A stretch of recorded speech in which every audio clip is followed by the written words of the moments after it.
berikan aku 10 orang pemuda, maka akan aku taklukkan dunia. Perkataan ini bukan perkataan biasa dan bukanlah perkataan tanpa sebab, karena memang pemuda adalah merupakan tonggak dari sebuah perubahan.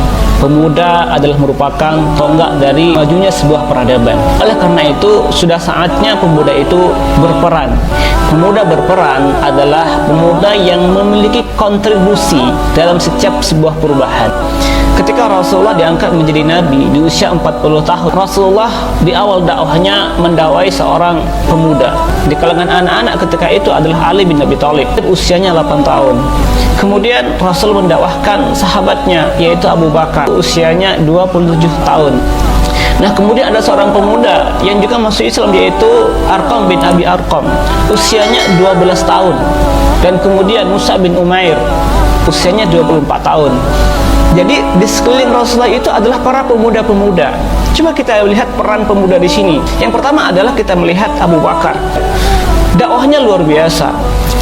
Lewat beliaulah dakwah di masyarakat Mekah itu menyebar. Kemudian Arqam bin Abi Arqam, yang mana rumahnya itu tempat pembinaan Rasulullah, tempat gimana Rasulullah mengumpulkan para sahabat-sahabat berkumpul di rumah beliau, di tempat akidahnya, sehingga muncul pemuda-pemuda yang luar biasa, sehingga kemudian Islam menyebar kemana-mana.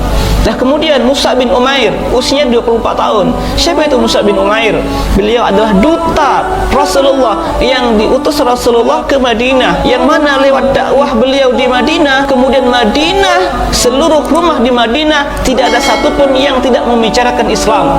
Sehingga apa yang terjadi? Suku Aus dan Khazraj yang sebelum datangnya Islam selalu berperang, bertikai, dengan datangnya Islam mereka bersahabat, mereka bersaudara, sehingga kemudian di Madinah itu masuk Islam. Akhirnya apa yang terjadi? Rasulullah hijrah ke Madinah. Nah, ada peran Musa bin Umair yang berdakwah di Madinah ketika itu. Ini sebagian dari sahabat Rasulullah. Pasti banyak sahabat yang lain seperti Utsman bin Affan, umurnya 27 tahun, kemudian Umar bin Khattab sekitar 28 tahun. Mereka adalah para pemuda-pemuda di usia 40 tahun ke bawah semuanya. Nah, namun peran mereka luar biasa.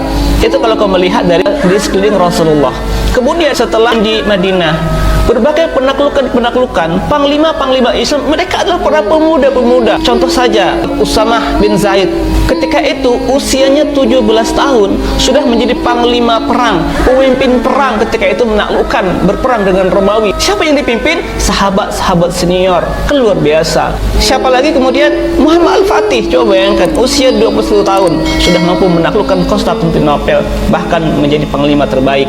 Dan banyak sekali pemuda-pemuda yang luar biasa. Pemuda yang berperan adalah pemuda yang memiliki pola pikir Islami dan pola sikap Islami. Dari mana dia dapatkan pola pikir Islami? Dengan mengkaji Islam. Karena kita orang Islam, kita harus paham Islam, agama kita. Karena apa? Karena Islam itu menjadi pedoman dalam kehidupan kita, tingkah laku kita. Maka kita mengkaji Islam. Dengan mengkaji Islam, maka kita punya pola pikir Islam. Sehingga pola pikir itu menjadikan standar kita untuk bergerak, untuk bersikap, untuk bertingkah laku. Sehingga apa? Sehingga kita tidak menjadi pemuda baperan, pemuda yang dia bergerak hanya emosi saja, hanya pakai perasaan saja, tapi pemuda yang dia bergerak sesuai dengan konsep dan ide gagasan yang dia miliki. Apa itu? Islam. Dan jangan pernah menyia-nyiakan masa muda, karena masa muda itu pasti akan berlalu. Jangan sampai kemudian kita menyesal.